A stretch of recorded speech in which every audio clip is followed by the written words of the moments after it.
the program such that given any input X, we can evaluate and learn what's the output. And we can think about for now that the output is Boolean values so that one can potentially take it out. So in program obfuscation, what we want to encode is the program. However, what is public is the input and is chosen by the evaluator, any input. However, M-linear map, we think about the input as the value being hidden, and what is public and being chosen by the evaluator is the polynomial, or other words, the computation. But this is not much of a difference at all, because in theoretical computer science, we know that input and the programs are not that different with the concept of universal computation. Hence, if we have multilinear map, what we can do is that to obfuscate the program, we can just put the program as input values inside the M-linear map, and then we can evaluate any input X by means of evaluating the universal computation with the input X hard-coded inside. And then if the output is small, we can take the output, recover the output in the clear. And hence that M-linear map is really a powerful object that is as powerful as obfuscation itself. Unfortunately, this object is too powerful. There had been an extensive amount of work trying to instantiate it securely, and unfortunately, there has also been an equally long array of attacks. And it sort of enters this cat and mouse game that we do not want to in cryptography. And as of now that not all multilinear maps are broken, there are still instantiations of multilinear maps that are unbroken. However, this has also significantly shattered our confidence in these instantiations. So how can we proceed? Really, the difficulty as we see now is that we want to encode the program and evaluate any input, which this computation may have arbitrarily high degree. In fact, the degree could be exponential. But what we have is two linear map that can only evaluate these very humble degree 2 polynomials and learn the output. So the gap between them, between what we want and what we have, is really, really huge. So it turns out that the second generation of I/O is all about trying to bridge this gigantic degree gap. And magically, what they showed is that if we turns out to have pseudo-random generator that are extremely simple to compute, that can be computed by degree 2 polynomials, in fact, then we can compute this PRG inside the two linear map. And then with lots of cryptography, that can actually bridge the gap. So how come that pseudo-random generator helps and what it is? So let me tell you what it is. It's one of the simplest and the most vanilla crypto object, also exists in complexity theory, that it allows us to actually expand a short string, relatively short string, into a much longer output. The string is usually called the seed, shorthand SD, and the output is R, such that the output is pseudo-random, meaning that you cannot tell apart this R, which has a small entropy, from a truly random string of the right length M. And here we would want to work with pseudo-random generator that have polynomial stretch, meaning that the seed is really sublinear in length in the output length. 0.99 could be replaced with an arbitrary constant here. So we want simple PRGs. We don't just want any PRG. We want a simple PRG, meaning that this PRG function can actually be computed by a low degree polynomial over ZP over the Boolean cube. Note that the input output are still binary. However, the polynomial computation is over a large field. So how small can this degree be? This has been a question studied a lot.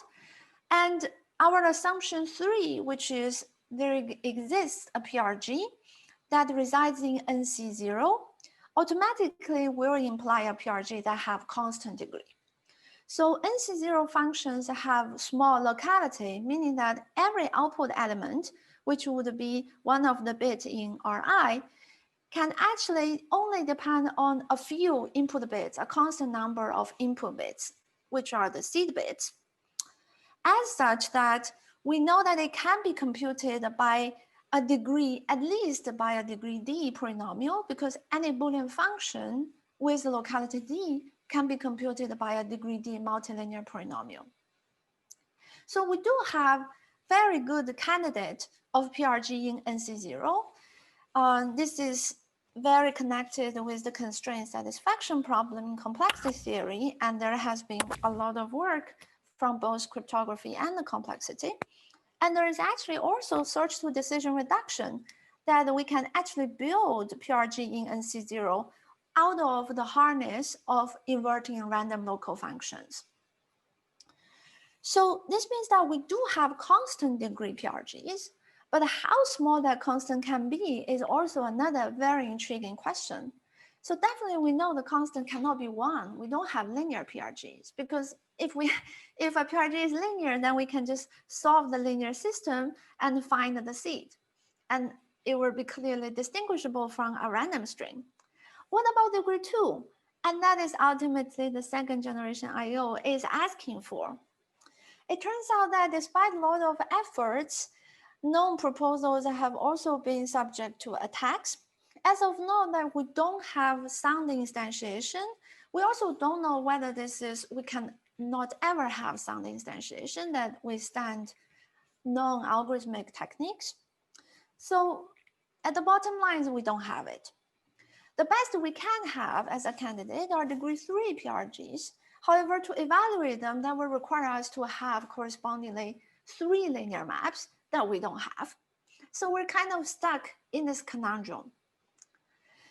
And hence the third generation of IO tries to walk. Yeah. I have a question. I want to understand, can you again go to the previous slide? Yeah. Just a complexity question. This PRG is supposed to be of constant depth, right? It's MC0. Yes. The most simple degree 2 polynomial will be just multiplying two numbers, right? In Z multi, 2 integers. Yes. Which yes. are given in binary, right? Just multiplication. Yeah. But this cannot be done even in NC0, in AC0. You mean? It's harder than parity, right? So multiplying 2 numbers is a harder problem than parity. So yeah, yes. So I must be missing something in, so how can you hope to? How can I hope for degree 2? Degree multiplication is degree 2. Yes, you're asking a great question here. I am being a little bit vague. So it turns out that we don't exactly need a Boolean PRG. In this work, we use Boolean PRG. What is sufficient is that what I really need is the output of the PRG to be small integer values. So, and I can tolerate the seed distribution not being Boolean. The seed could also be arbitrary distribution. Or what I want the most is this degree 2, and the output is small. So one candidate that people have studied is just to look at use seed that are small integer values and then evaluate degree 2 polynomials that will produce small output values, just like random degree 2 polynomials. So in particular, so you don't need multiplication. Multiplication of long integers is something that you do not assume. Yes, no. So when we talk about degree 2, yeah, you're absolutely right. When we talk about degree 2, that we're actually working with some relaxation, that the seed is not necessarily Boolean. And so if it's not necessarily Boolean, I can do multiplication over ZP. Does that make sense? And it will produce a small output value, and that's all what I want. Yeah, so it's not about the representation of long numbers, in ZP, right? I mean, what you're saying is that the inputs are in ZP, but they are small. Yeah, you could think that way. Okay. Okay, so the third generation tries to walk a very fine line between what we don't have and came up with this idea of quote unquote degree 2.5 PRGs. And they also show that we can use a two-linear map to evaluate these degree 2.5 polynomials. Okay, so what is it? What is this quote-unquote degree 2.5? In terms of pseudorandom generators, what it is asking is that the seed can now be divided into two parts. One is a public part and the other is a secret part. As if now it's just a two-array function, nothing special. And by public, we mean that the pseudo-randomness holds, pseudo-randomness of the output holds, even when the public part of the seed is made public. And that's why it's public. And now simplicity can be slightly enhanced to that we just want this PRG to be computable by some polynomial of the following form, that every output element is still degree 2 in the seed elements. However, the coefficient of those degree 2 monomials is decided by the public seed and has constant degree. Okay, so in other words, we can allow constant degree computation on the public seed, but restricting only degree 2 computation in the private seed. And we call this quote unquote degree 2.5. So one immediate question is, why does this public seed help at all? Because isn't that I can just hard code the public seed, given that it is public, right? Isn't that it's equivalent to another PRG with the public seed hard coded inside, and then just evaluating a degree 2 polynomial on the private seed? And it turns out this is not the case. This is because that the public and the private seeds are actually jointly sampled together, and therefore they can be arbitrarily correlated with each other. And in particular, that if you're given with only the public seed, it could be computationally hard to conditionally sample the corresponding private seed. And that is why it does not collapse just right down to a degree 2 PRG. Okay. And we shall leverage this additional power of evaluating on the public seed to instantiate such PRGs. And in the third generation IO works, people managed to create instantiations based on newly conjectured hardness assumptions, such as LWE with leakage. And the key technical contribution in this work is that we actually managed to build such degree 2.5 PRG based on well-founded assumptions. In particular, we can build it based on learning parity with noise over larger fields and just Boolean pseudorandom generator in NC0. And this is one big part in this construction, but we also want to figure out that how did this very powerful object of IO gets connected with this vanilla and simple object of PRG. It's not so simple anymore because we require the computation to be very simple, but in terms of security guarantees that PRG is really the simplest thing in crypto. So how did these two things come together? And next, what I will first try to do is to give you a technical overview to show you why simple PRG will imply IO before we move to the construction of PRG. Okay, so how did IO connect with PRGs? Well, as we said that the challenge is trying to bridge this huge degree map that we want to evaluate arbitrarily high degree computation, but we can only evaluate the degree 2 computation. And note that this computation must somehow happen, high degree computation must somehow happen in a hidden way, because if I actually leak an intermediate computational outcome, that would actually give the adversary clues to reverse engineer and trying to figure out secret information about the program.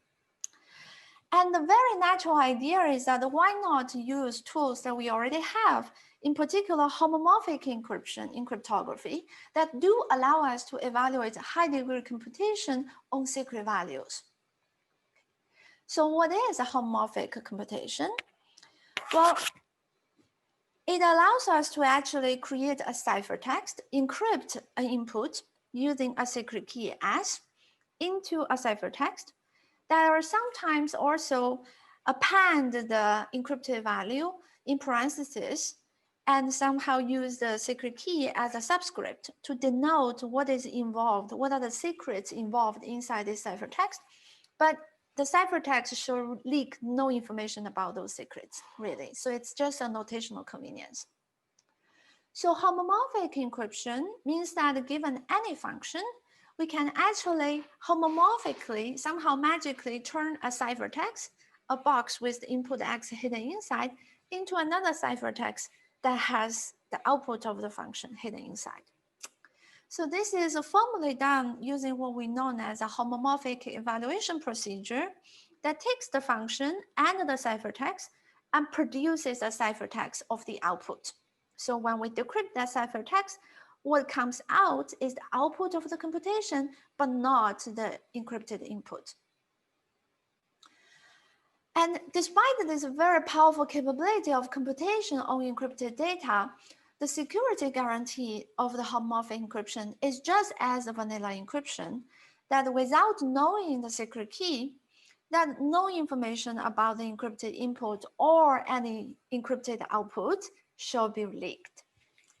So using the indistinguishability language we've seen a couple of times, this means that for any two different inputs, the produced ciphertext should really look indistinguishable. Okay. So let's put obfuscation and homomorphic encryption side by side. And we note that homomorphic encryption allows us, we could use it to in particular encrypt the program. And then we can homomorphically evaluate input X by means of universal computation and to obtain an encrypted output. So really the only gap, it seems from the picture, is that in I/O, we want the output in the clear. We don't want it to be in any encoded form. However, homomorphic encryption will only give us the output in the encoded form. So, however, the gap is significant. This is because that homomorphic encryption security follows this classical all or nothing paradigm of cryptography. Either you have the secret key, therefore you have everything, or you don't have the secret key, therefore you have nothing. It's 0 or 1. There is nowhere in between. And somehow in crypto that we're extremely good at implementing this kind of security guarantee. And as a result that using learning with errors that I'll tell you later, this assumption, we can actually have homomorphic encryption for any polynomial sized circuits. So we could homomorphically evaluate any input X, no matter how high the degree is. Whereas that in I/O, what we want is that we want to reveal essentially the truth table of this function, because we can evaluate any input and learn the output.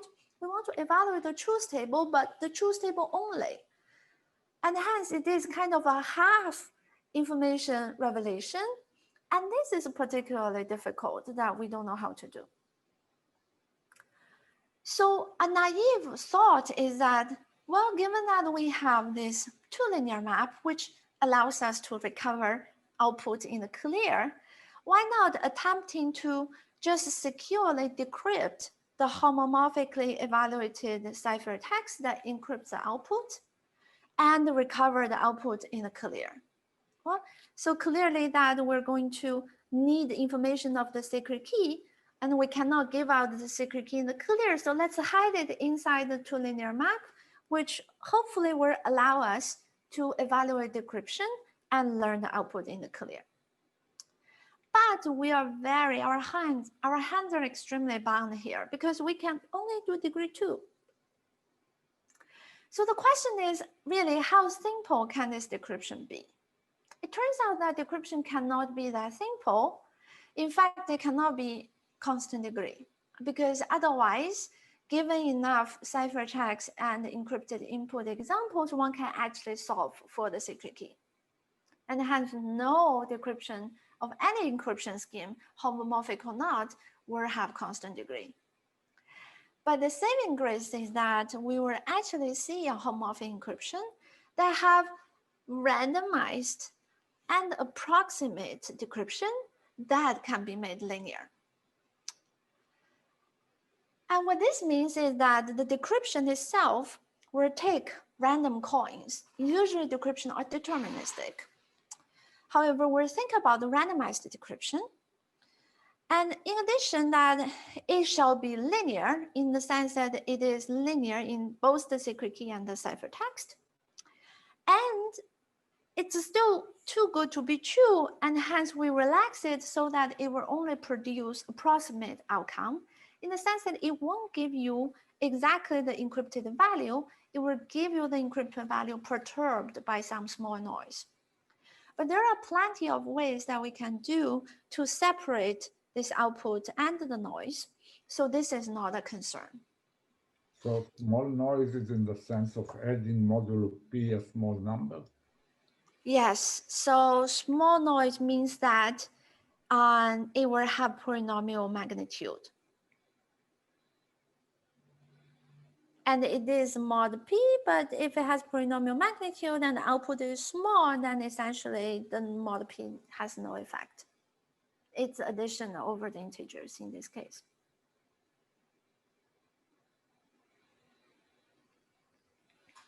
Okay.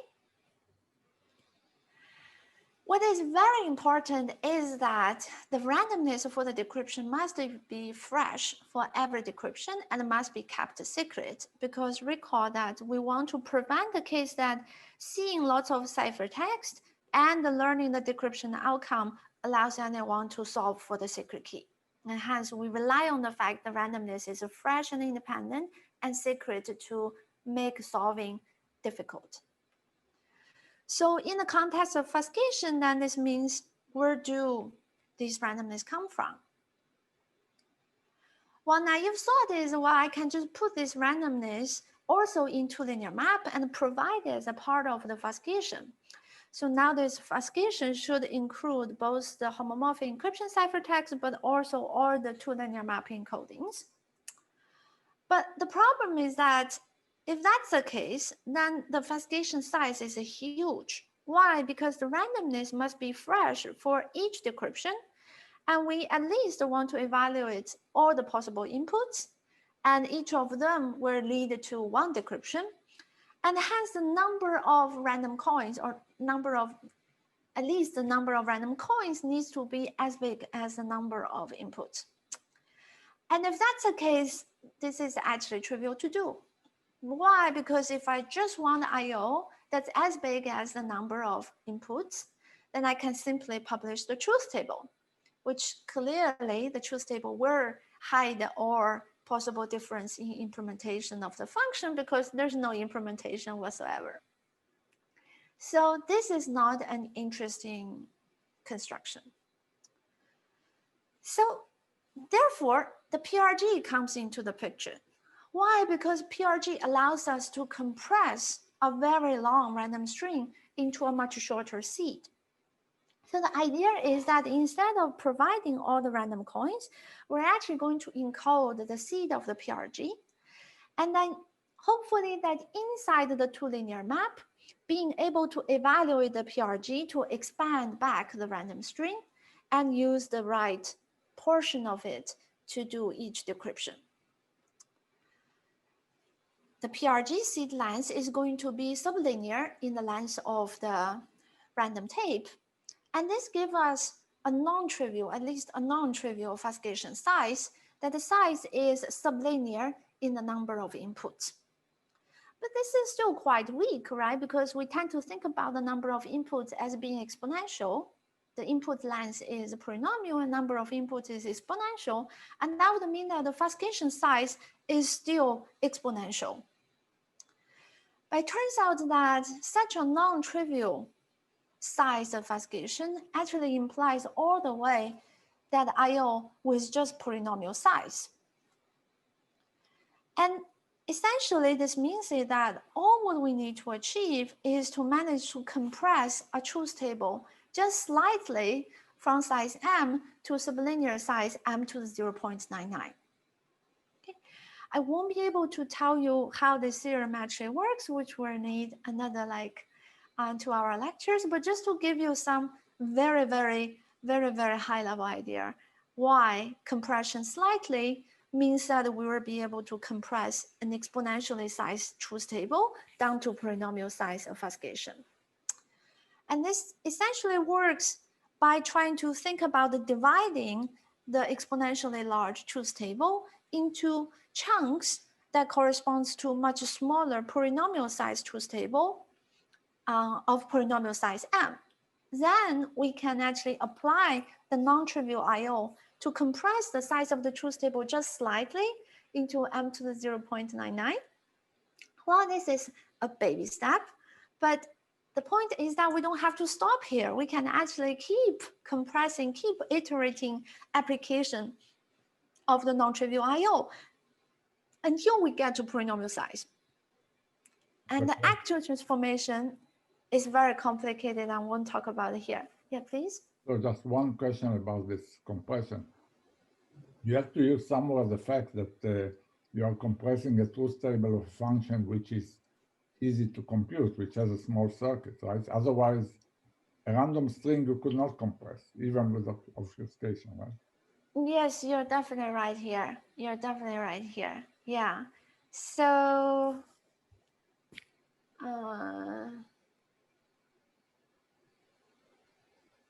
yes. You don't have to explain it, but it enters somewhere in this. The picture is simple, but it's not where it uses the information about how difficult this function, which is given in the truth table, is, or how, that it has a small computation. Yes, you're absolutely right. So the picture is somewhat deceiving. So if we come to the point where I talk about functional encryption, I will remember to try to give you some intuition more in the technical language. Okay. Yeah. Okay. So this is my high level, very, very high level overview of trying to show you why IO gets connected with this pseudo-random generator primitive. And we also, along the way, used the tool of bilinear map for decryption of the homomorphic encryption. And we used the homomorphic encryption to actually carry out the computation. Okay.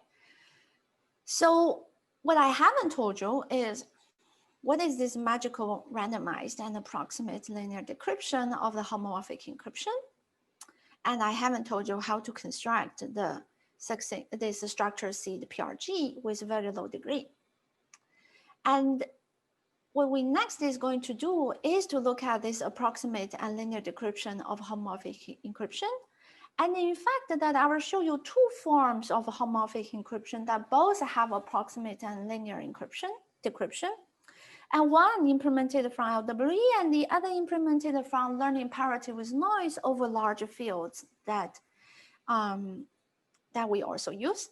And these different forms of homomorphic evaluation has different roles in our construction. And the second form actually comes into play in the construction of the PRG later. And after that, we're going to the construction of the PRG. Okay. So in the second part, first thing first is I need to tell you finally what are learning parity with noise and learning with errors. So we're working prime modular work in the finite field of ZP. And we all know that given a linear system, which is the coefficient matrix A and C, which equals to A times S prime, whereas prime is a random secret, we will be able to solve this linear system efficiently and recover the unknown as prime. Both LPN and LWE at a high level postulates that it becomes hard to solve the unknown if we add the C with errors. If you don't learn exactly the linear outputs, but you learn the perturbed outputs, then it becomes hard to solve. However, these two assumptions consider very different forms of errors. In LWE, the errors are small. Each of the error elements is actually sampled from a discrete Gaussian distribution and that have polynomial bounds. So the errors are polynomially bounded, despite the fact that the modulus is a lot larger. In LPN, in contrast, it considers sparse errors, meaning that each of the error elements is either sampled uniformly at random, which could be very large magnitude in ZP, with some inverse polynomial probability 1 over k to the delta, where delta is an arbitrarily small constant larger than 0, or with 1 minus inverse polynomial probability with very large probability that it will be 0. So in LWE, we consider small errors everywhere, whereas in LPN, we consider sparse errors.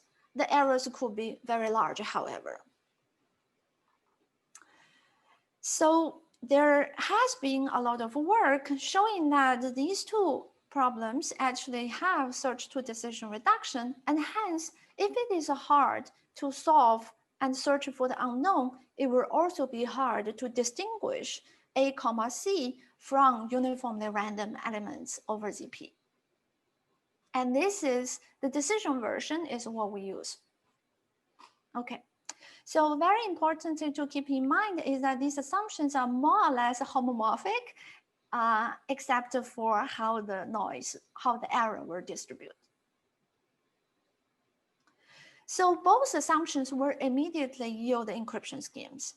If I want to hide a vector, I can simply add it to the C component, and I can view the C component now as a ciphertext. Given the fact that the C is pseudorandom, we have immediately that even C plus X is going to be pseudorandom. Now the matrix A, we tend to think about it just being made public, and the secret key in this encryption scheme shall be the unknown S prime. And this encryption scheme actually has an approximate linear decryption. Why? Because to recover X, what I need to do is to sort of multiply S prime with A and subtract it from C. And this is actually a linear operation between C and this new secret S. And what we recover is not exactly the encrypted input, but rather the perturbed version. And this is why we call it approximate decryption. But in both cases, that the error has some features, and therefore you can overcome the fact that the input is recovered in a perturbed form, actually have a way to decode the input. Now, how can we have a homomorphic evaluation on such ciphertext? And this really is most convenient to look at this linear approximate decryption equation. If I want to evaluate a degree D polynomial homomorphically, observe that I can sort of think about applying this function on both sides of the equation. And what I get on the right-hand side, if we just work out the math, is that each of the output element is essentially Fi times X plus loop together all the monomials that depend on elements in E. And these monomials will all have degree D because my function f has degree D. And if that's the case, well, we can simply call them the new error elements. In other words, I can group things together, and the right-hand side is f of x plus the new error elements. And the new error is dependent on the secret input and the original noise, original errors. On the left-hand side, what we see is that if f is degree D, then I can always write the output as a multiplication between some matrix CF that has degree D in A, C, and all possible degree D monomials in the secret S. So I denote all degree D monomials as this tensor notation, which is also corresponding to tensoring S with itself multiple times, D times. So that shall contain all degree D monomials. So nothing really magical happened here. It's just about rearranging the terms into this bilinear form. So now we know that these two left and right hand sides are actually equal. And the right hand side, so this sort of becomes our new kind of decryption equation. And the right hand side, we see that we do have what we want, which is the output is perturbed by some errors. And the further neat thing is that if we started with LWE encoding, meaning that the original noise are small, and if we additionally have the fact that the inputs have a small magnitude, then we will automatically have the output error, the error, will also be small. Why? Because the error is degree D in the input and the original noise. So if they are all small, after degree D computation, the error is small. Nicely that if we started with LPN encoding, original noise is sparse. And we have the property that the function f is not just low degree, but also sparse, local. Then the output error will also be sparse. And let's see how that happens and how sparse the output error will be. Well, if the function has locality D, then we know that every output element depends on D input elements. Each of the input elements, when it is being added with these sparse errors, will be wrong with probability 1 over k to the delta, some inverse polynomial. And in that case, that the output element will only be wrong if it happens to be that one of its neighbor is wrong. And this means that the probability the output element is wrong is upper bounded by d over k to the delta. And this means that the Hamming weight of the error vector is upper bounded by order m divided by k to the delta. In other words, it's sublinear in m. The number of non-zero errors in the output is sublinear in its length. So we shall focus on the following good events. That is that the output error is indeed such sparse, and we change this O to tilde O. This means that the probability that it is this sparse is actually pretty high, 1 minus little o of 1. And in other words, what we can work with is that with very high probability that the output error is sparse in the sense the number of non-zero errors is sublinear in the length of the output. Okay, so this essentially corresponds to homomorphic evaluation, why we can view this CF as sort of the output ciphertext, which do have approximate and linear decryption. Except that we have a common issue, no matter which encoding we use, is that it's actually insecure to directly reveal f of x plus r.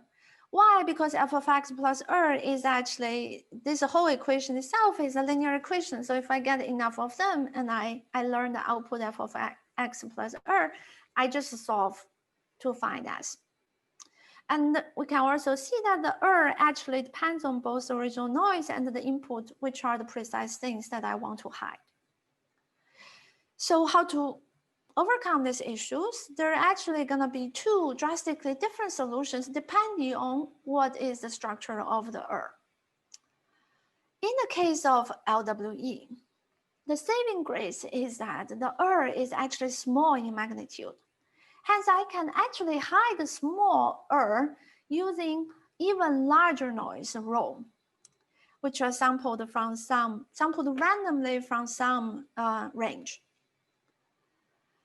And indeed, by doing that, we'll be able to partially hide the r because we know that statistical distance between r plus rho and rho itself without leaking any information about r is upper bounded depending on the ratio between the magnitude of the r and the range where rho is sampled from. And therefore, I can just make sure that I tune the parameter b right so that this statistical distance is small enough. So it means that if it's a small error, I can hide it by adding even bigger error. This is not the case with respect to LPN because we know LPN error is sparse, but could be very large in magnitude. And hence, the only way to hide them is to remove them. And we're going to leverage the fact that the error in LPN is sparse to allow us to actually compress it so that when used inside the SPRG construction, we can make sure that the PRG does have polynomial stretch. Okay? And this is where we will come to next. I have a question. Yeah.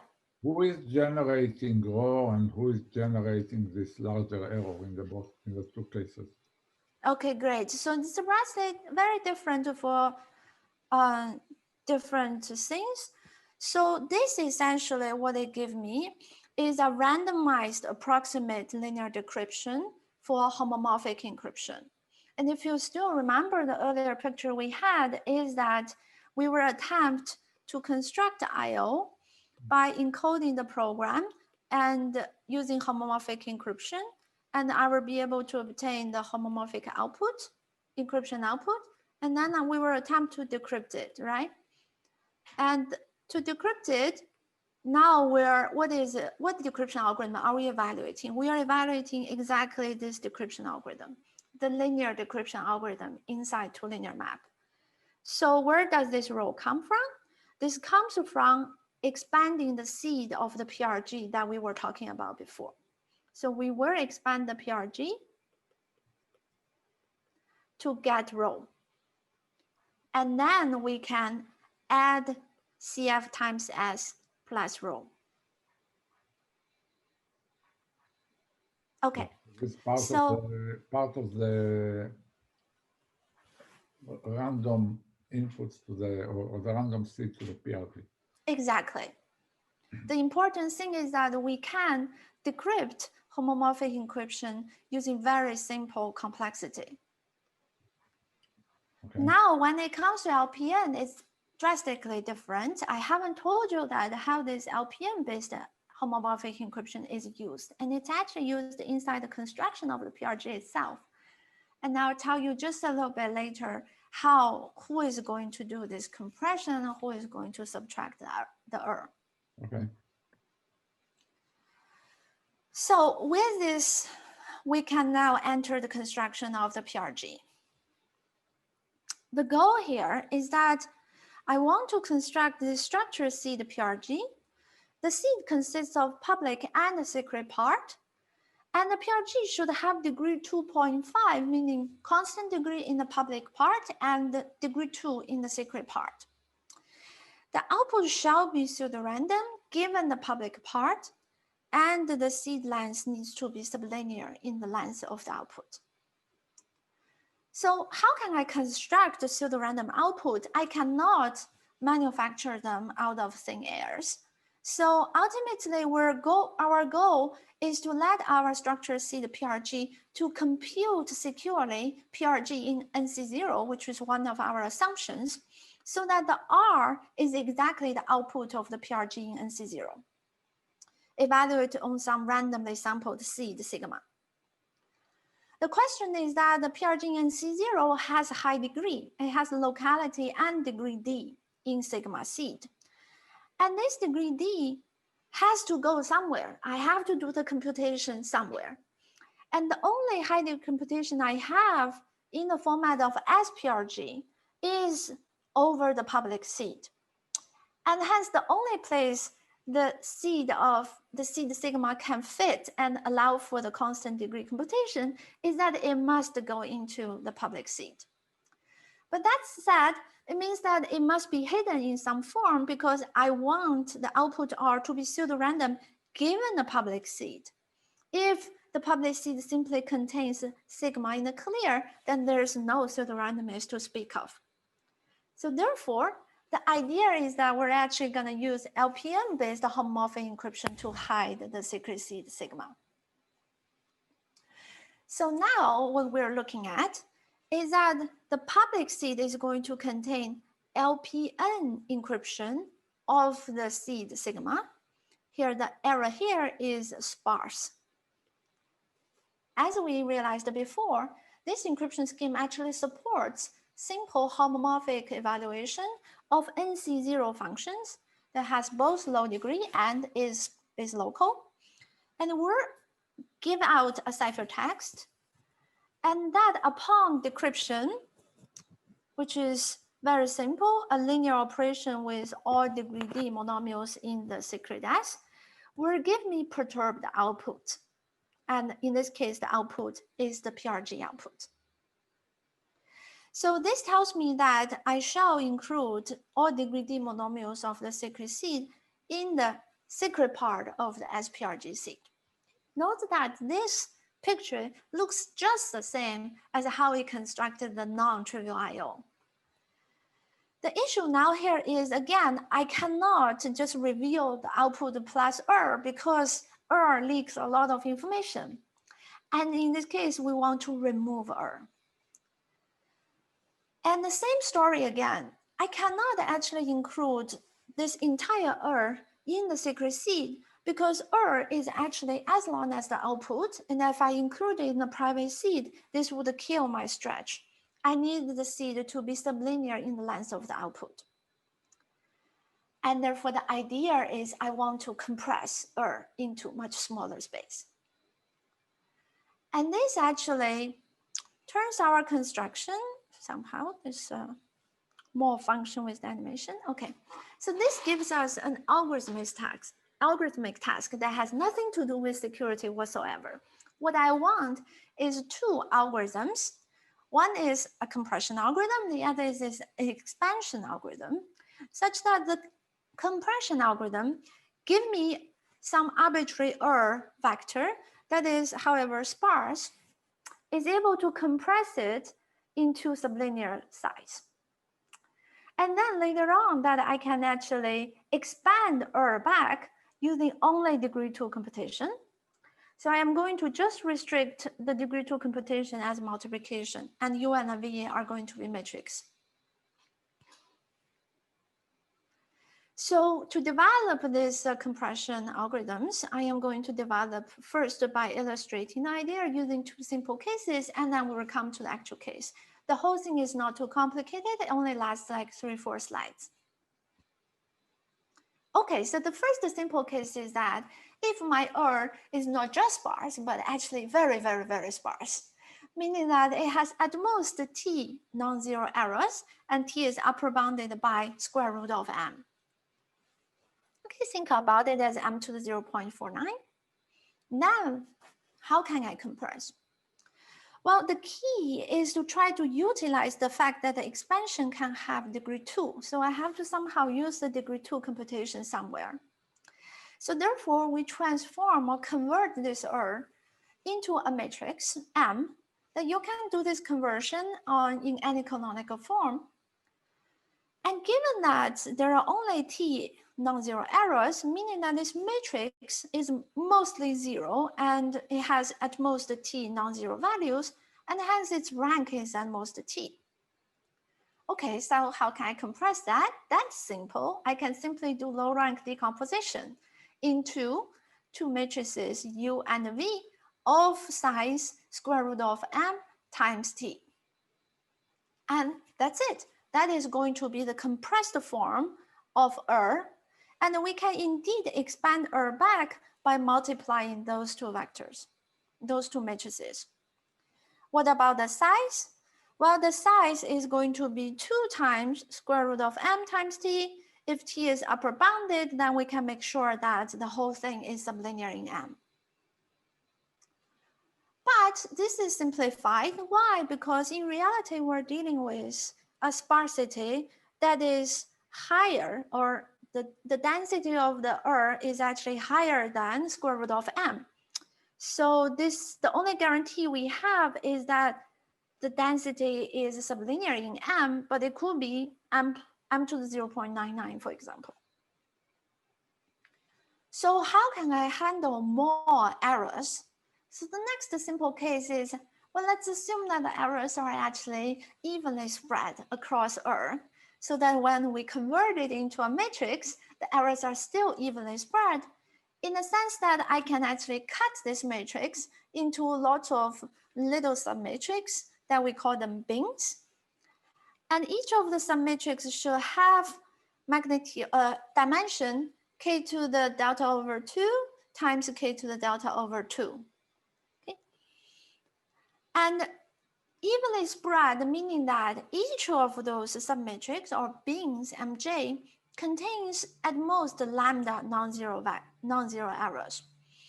If you do kind of an averaging argument, what you will see is that with this number of errors and this number of bins, each of the bin should contain kind of a logarithmic in m number of errors, and that's definitely upper bounded by lambda.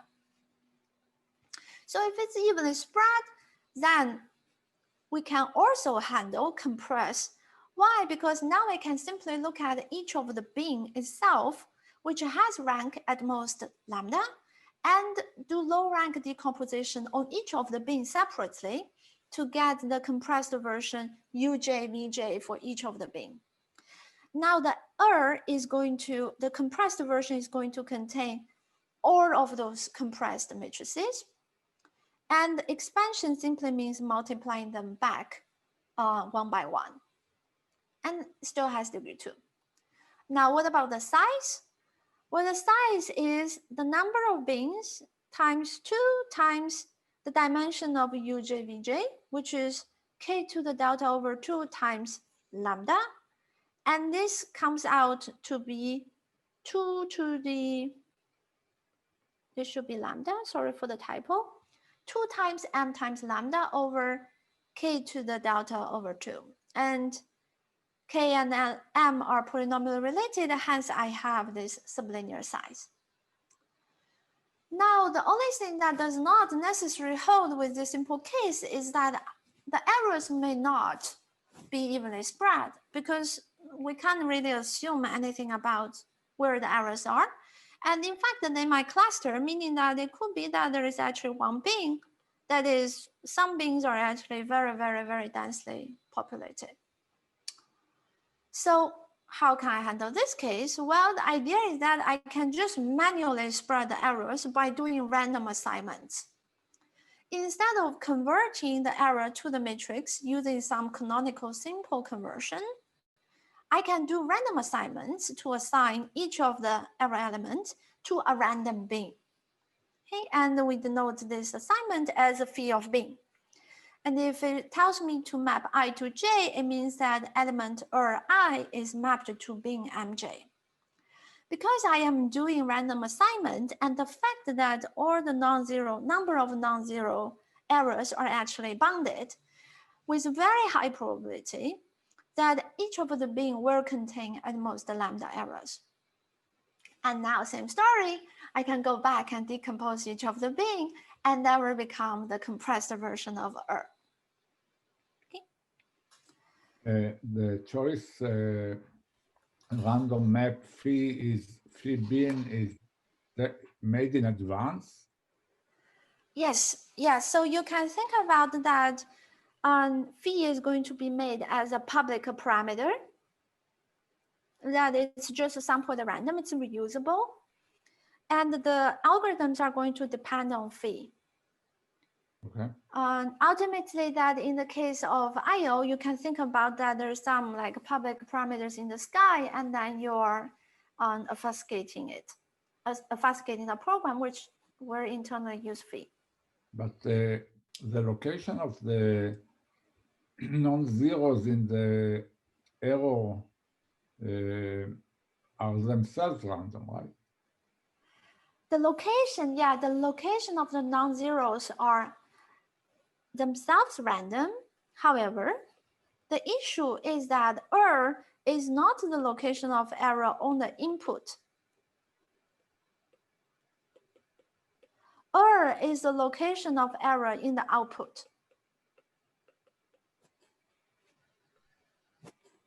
And I have no idea, we're not making any assumption about what is the input-output dependency graph of the PRG. Okay. So it is true that maybe with a finer analysis and some assumption on the structure of the PRG input-output graph, we will be able to get rid of this random assignment. But we didn't want to make any assumption about the PRG. Okay. Can I ask something? Yeah. Sorry, I'm still confused. So how do you know that the location of the somehow it cannot be adversarially chosen after knowing phi? the location of is not adversary chosen because it is decided by the location of the original noise. And the original noise is the noise in the LPN samples, and that is produced by the, in some sense, the fuscator. So in the case of the PRG construction,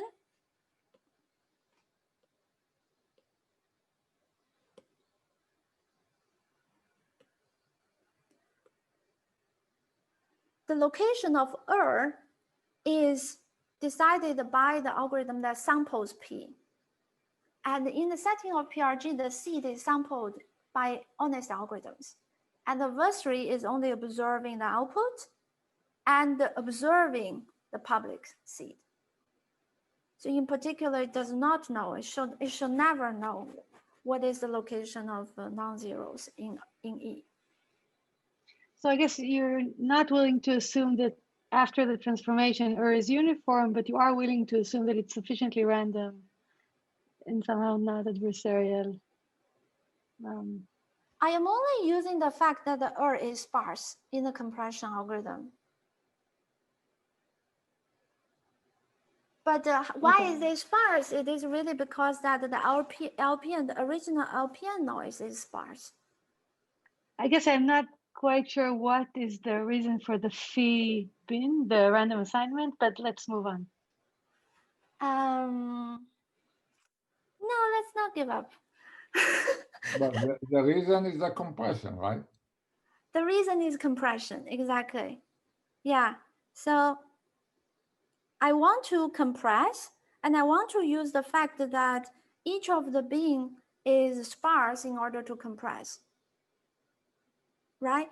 And you might be tempted to say that, well, the total number of is bounded, so what? Even if some of the bins is clustered and this bin actually I cannot compress, so what? Most of them I can compress, right? If, however, why do we want a universal bound on the number of non-zero errors for every bin? It's because I actually cannot reveal where those non-zero locations are. Because these non-zero locations are related with where the non-zero locations in the original LPN noise. If I reveal them, LPN will become insecure. So my expansion algorithm should be completely oblivious of where the non-zero locations are. If I have an expansion algorithm which says for bin M1, please do not expand, like the size of UIVJ are actually large. And for bin MJ, I am going to actually multiply much smaller matrices, then it's not oblivious. In effect, the expansion algorithm, the algorithm itself is telling information about where the noises are. Whereas if I have a universal bound on how many errors there are in every bin, then this is oblivious because all what the adversary or all what someone sees from the algorithm is it's taking B pairs of same size matrices and multiplying them together and concatenating them together. So how can I make sure that they're uniformly distributed if I can't have it directly by analyzing the structure of a simple, you can think about this a lazy way out is just to randomly assign it. Makes the analysis a lot easier.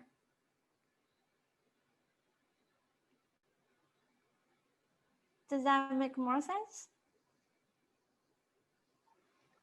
Thanks, yes. Okay, yeah. It is very important that my algorithm leak no information about where the non-zero values are, because the locations are precisely what we want to hide for LPN noise. Okay, great. So now coming back to the construction of the PRG, we can now achieve it by including additionally in the secret part of the seed, the compressed version of How do we compute Well, at the time when we sample the public and the private seed, we have all secret information, and is simply PRG evaluated on sigma minus sigma plus E minus PRG evaluated on sigma itself. Okay, so I can actually compute error at the time when I sample those seed. And therefore, I can further compress it and include it in the private seed.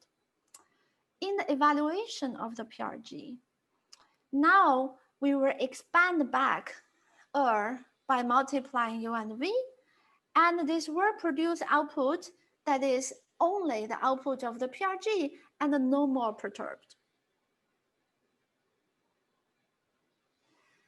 So now we have achieved it. It is degree 2.5. Why? Because the homomorphic evaluation is actually degree D, exactly as the degree of the PRG. And the secret part of the computation that depends on the private seed is either linear or degree 2. So hence it is degree 2.5. Why is this pseudorandom given P? Why is R pseudorandom given P? Because R given P, which is SA plus E plus sigma, we can invoke the fact that the LPN samples are pseudorandom to claim that sigma, the seed, is completely hidden, and therefore by the security of the PRG in NC0, R is pseudorandom.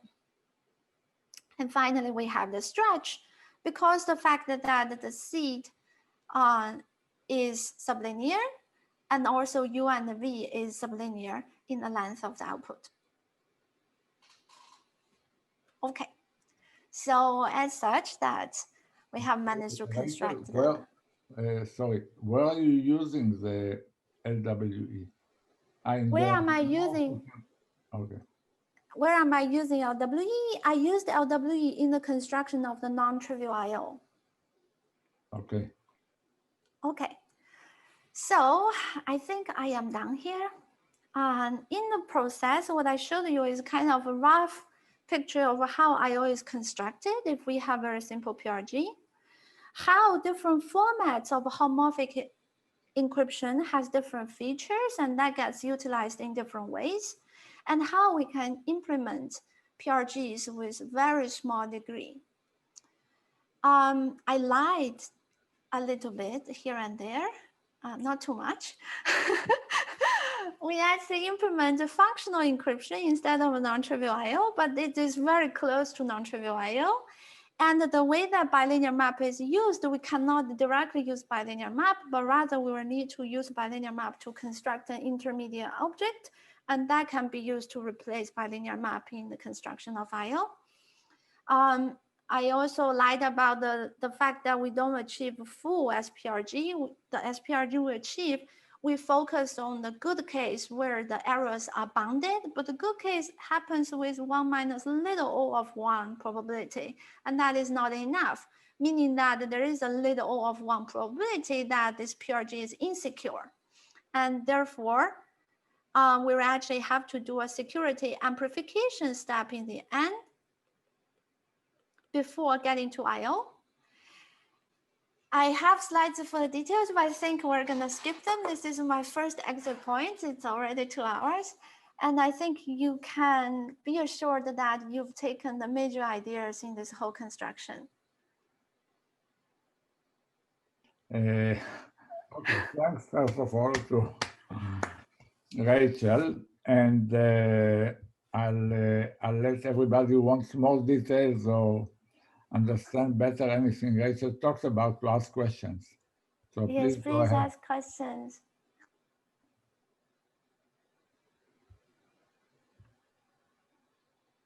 I don't think we heard the question. Okay, sounds good. So if I can, I just want to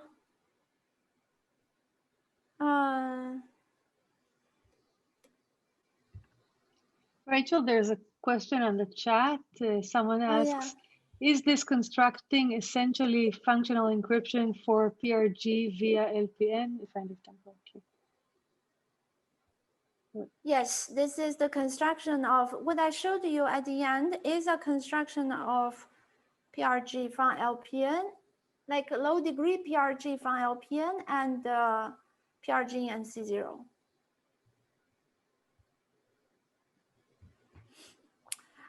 I don't know if this makes any sense, what I'm about to say, but somehow in my mind that there's some very interesting synergy in the construction of I/O. There's a very interesting synergy between 3 different forms of homomorphism. The LWE homomorphism is what we usually talk about, and that allows you to compute arbitrary functions and learn the output in encrypted form, albeit that this is of the form that when you sort of, this is C of x, and then C of x times s is actually y perturbed by small noise. Ultimately, I want to decrypt it. How do we decrypt it? We say that we're going to actually use the LPN homomorphism to encrypt the secret together with some seed so that I can actually run Cx times S and then plus PRG evaluated on the seed. And this is a PRG that is NC0 so that I can actually get, I lied a little bit here, but so that I can actually get like a different format of ciphertext, Cx prime, such that Cx prime times S prime is actually Y plus now sparse noise. But this homomorphism is rather simple because it can really only handle NC0. This can handle P, but it has more noise. This can handle NC0, then it turns it into sparse noise. And finally, oh, sorry, there's plus rho here, plus And finally, we can manage to use the final form of homomorphism, which is a bilinear map, which encodes S prime and the compressed form of the to give me Y plus rho plus yeah, this is prime, to remove prime. So we have 3 different forms of homomorphism. Each has their own features. And somehow by combining them, we managed to get IO. Hopefully what I said makes a little bit sense, but if not, don't worry about it. You basically summarized your construction, right? You just yes. summarized it. And that's what is happening. Okay, more questions. I don't see on the chat anything, but. So what would you say is the most, like the new element? Is that the 2.5? Like moving to degree 2 from degree much larger than 2? So in this work, the newest element is really the construction of the PRG. So which is this and this step, the last 2 steps. That the fact that the LPN gives some limited form of homomorphism that produce sparse error, and we can actually compress it and hence remove it using just bilinear map. This is the new game. The degree 2.5 PRG has already existed implicitly in prior works. However, they were somehow trying to construct degree 2.5 PRG using just heuristic constructions. Then we didn't really know how to do it from good assumptions.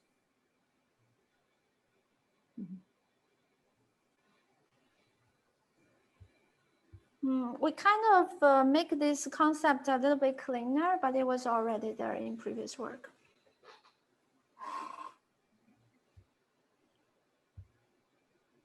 More questions. So if you wanted to implement any of the primitives of that, you know, I/O gives, how does it look? If I want to implement some primitive that I/O gives. Yeah, so one of the things you talked about. Okay.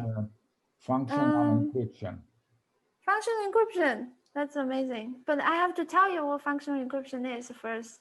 Well, okay, Do you you want me don't to have do to that? explain it all, but you know, it's a stronger form of homomorphic encryption, right? So homomorphic Yeah. encryption you already use. Yes, homomorphic encryption I already used. That's an assumption, basically. Yes. LWE gives it. So was there a direct construction of functional encryption from the assumptions of homomorphic encryptions, or this is the first one?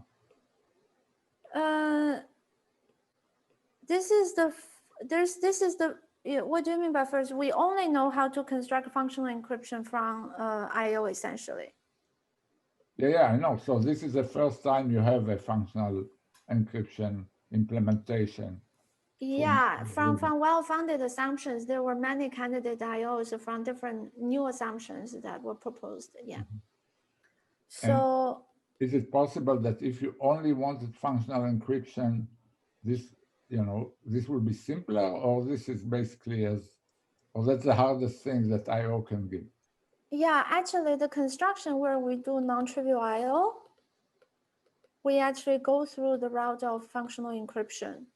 So functional encryption implies non-trivial IO, and then it goes to IO. And as you can see that one thing that we can, so essentially much of the work is directly in constructing functional encryption. And one thing that is simpler with respect to functional encryption is that I did mention that for IO, we need all the assumptions to be sub-exponentially hard. And bilinear. Actually, for functional encryption and non-trivial IO, we just need this non-trivial IO where the truth table size is polynomial. We just need the polynomial hardness. And this is not too hard to see is because this super gigantic compression that I showed you is iteratively applying the FE or non-trivial IO so many times that there is a very large security loss. Right. Okay. Any other questions? All right, so we let Rachel rest. She woke up early to give this talk. Thanks a lot. Thank you. It's been really fun.